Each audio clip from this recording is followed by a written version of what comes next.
Over the last several days, the two most talked about stories on social media have been the story of the young Tehelka journalist who has accused her editor-in-chief of repeated incidents of sexual assault, and in the last 2 days, the story of the young 14-year-old Aarushi who was murdered 5 years ago in May. Now, you'd think there was nothing in common, especially as the Aarushi murder happened at a time when social media was perhaps not so vibrant. But as a matter of fact, there is. What's common between the two cases is the character assassination of both these young women, and not just by some rabid accounts online, but in the case of the Tehelka journalist, but by the state and in many instances by us in the mainstream media as well. You'll remember in the days following the Aarushi murder, there was extensive talk about her being in an objectionable position with Hemraj, their domestic help. And then, of course, lurid details of her personal life were put out in the public domain. So can we simply violate individuals' privacy and character, assassinate them without a dam? Can we hide behind the veneer of fake and anonymous accounts of social media to make slanderous remarks? Are we liable under the law?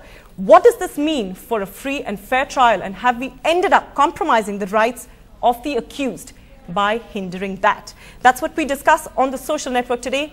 Social and media voyeurs hamper justice. To tweet us on our show, you can tweet us on our Twitter handle, that's at TSN on NDTV. But before we slip in and introduce our guests for the day, let's quickly listen into what Chinky and Shaheen have sent us.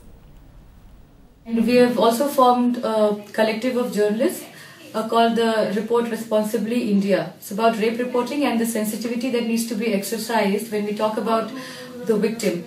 So the issue is that a lot of newspapers and a lot of magazines and bloggers and social media people have basically started publishing the graphic details of the letter that the victim in the Tejpal alleged rape case sent to the managing editor Shoma Chaudhary.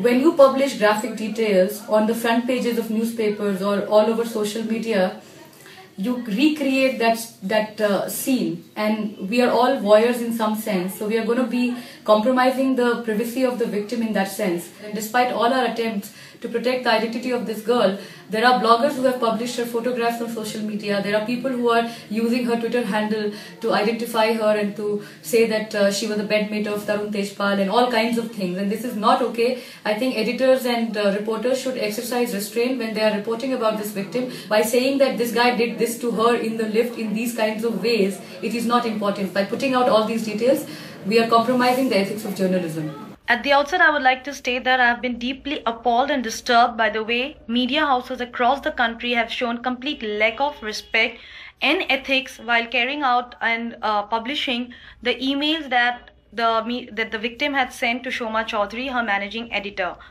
This is not the way sexual assault cases or rape has to be reported by the media, and this is in clear violation of the Press Council of India guidelines. That's why one of the reasons why I am engaging with this discourse, and I hope that we can keep a check on such unethical media practices, and I do have that expectation and hope that no such media house will violate a victim's privacy unless and until the victim gives his or her consent to them.